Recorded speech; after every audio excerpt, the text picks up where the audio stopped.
مشاهدينا الكرام في كل مكان، اسعد الله اوقاتكم بكل خير في هذه الاطلاله المرئيه والتي سنخصصها لتحليل مباراه المنتخب الوطني المغربي والمنتخب الياباني ضمن منافسات كأس العالم للناشئين والمقامة بالعاصمة القطرية الدوحة، وبالضبط بأكاديمية أسباير هناك كما قلت في العاصمة القطرية الدوحة. المباراة انتهت بتفوق المنتخب الياباني بثنائية نظيفة على أشبال المدرب نبيل باه الذي ظهر خلال هذه المباراة بوجه مغاير وكذلك بوجه باهت وشاحب خلال هذه المواجهة الأولى بالنسبة لأشبال الأطلس الذي دخل بنهج تكتيكي 4-1-4-1 في الحالة الدفاعية، وفي الحالة الهجومية اعتمد على شاكلات أو على نهج 4-3-3.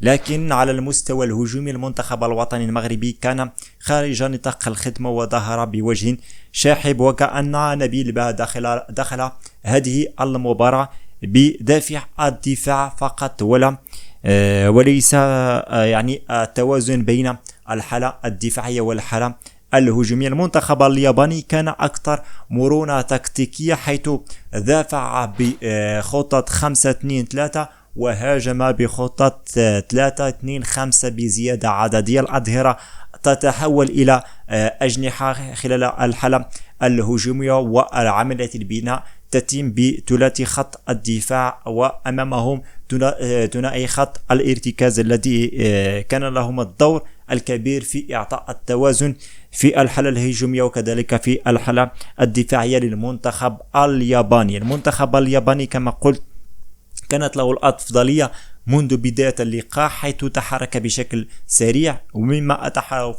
فرص حتى الإكس جي كان للمنتخب الياباني 0.50 بالنسبة للمنتخب المغربي 0.14 بفضل تحركاته السريعة في العمق والأطراف. وكذلك اليابان استغل الزيادة العددية لتشكيل خماسي هجومي أمام دفاع المنتخب الوطني المغربي، مما سمح له بفتح المساحات وخلق يعني التفوق العددي بين خطوط المنتخب الوطني المغربي. على جانب المنتخب المغربي الذي حافظ الفريق خلال الشوط الأول على انضباطه الدفاعي الجيد، ظهر كذلك بنسبة فعالية كبيرة في الالتحامات وصلت إلى 88%، وعدم ارتكاب أي أخطاء مباشرة تسببت في فرص أو كذلك في أهداف بالنسبة للمنتخب الياباني. لاعب الارتكاز الإدريسي لاعب فريق غوسير كان لاعب دورا مهما خلال الشوط الأول، لكن يعني لم يجد العزلة الهجومية لم يجد لها نبيل باه الحل، وكأنه كما قلت دخل من أجل الدفاع خلال هذه المباراة. ولا حتى لاعبي خط وسط الميدان كانت غابة اللمس الإبداعي والحلول في إخراج الكرة وفي يعني دعم الخط الهجومي ووصول الكرات إلى خط الهجومي، باستثناء يعني بعض الكرات وبعض الحالات وبعض الكرات التي يعني كانت وراء ظهر لاعبي أو دفاع الفريق الياباني الذي بدأ وكانه يعاني من الكرات خلف ظهر التي توجه خلف ظهر مدافعيه. نعلم أن الدفاع الخطي له يعني مميزات كما له عيوب، يعني خصوصا وإن لم يكن هناك انسجام بين هذا الثلاثي. أي خطأ صغير وبسيط يؤدي ويكلف الفريق ثمنه غاليا. هذه النقطة التي لم يستغلها نبيل باه ولا هجوم المنتخب الوطني المغربي في ظل غياب الإمدادات الهجومية وتوالي الفرص ويعني وصول الكرة إلى المهاجمين خصوصا إلى زياد باه وكذلك الدودي الذي كان النقطة المضيئة خلال هذه المباراة وتحرك بشكل جيد، وأنه كان يعني في بعض الفترات يلزمه اللعب الجماعي أكثر من اللعب الفردي ولعب مع زملائه من أجل بلوغ المرمى ومن أجل بلوغ الهدف. اليابان من جهتها كانت أكثر فعالية وتنظيما في التحولات، عند فقدان الكرة كما قلت تتحول إلى 3-5-2، عند افتكاك أو 3-5-2 يعني تتطلب أو تمنح له غلق العمق بإحكام وصلابة دفاعية وبتوازن وتدافع بتوازن جماعي، ثم تتحول بسرعة إلى عند الاسترجاع إلى خطة 3-2-5 مع تقدم الأظهرة التي والتمركز الجيد للجناحين في أنصاف المساحات. هذا التوازن بين الدفاع والهجوم جعل المنتخب الياباني يتحكم بالمباراة دون المجازفة، ونجح في تحويل الفرص القليلة إلى أهداف بفعالية عالية، حيث سجل هدفين من 3 تسديدات مؤطرة فقط، يعني نسبة نجاح عالية بالنسبة للمنتخب الياباني. من الناحية التكتيكية الفارق الأكبر كان في سرعة وجودة التحولات، حيث اليابان تنقل الكرة في مساحات ضيقة وبلمسات قليلة، ومما أربك دفاع المنتخب المغربي عكس المنتخب المغربي الذي اعتمد على الكرة الطويلة وفشل في ربط الوسط بالهجوم، ما جعل بناء اللعب مقطوعا ومعزولا عند المناطق المؤثرة، معزولا عن المناطق المؤثرة بطبيعة الحال. رغم التنظيم الدفاعي الجيد للمنتخب المغربي في الشوط الأول، إلا أن في الشوط الثاني بدأت يعني العيوب، يعني مع تولي الفرص بدأت عيوب دفاع المنتخب الوطني المغربي تظهر، خصوصا في لقطة الهدف الأول التي كانت فيه الزيادة العددية. هذا ما يسعى إليه المنتخب الياباني. لاعب الجناح دخل إلى أنصاف المساحات، سحب معه ظهير المنتخب المغربي، مما منح وخلق الفرصة وخلق الفجوة وخلق الزاوية المناسبة للظهير الذي جاء من الخلف وسدد الكرة كانت سددت بإحكام في الزاوية المعاكسة وفي الزاوية المقابلة، وسجل الهدف الأول وفتح المباراة بالنسبة للمنتخب الياباني الذي كان بعد الهدف لم يتراجع إلى الخلف، لكن سعى إلى الهدف الثاني.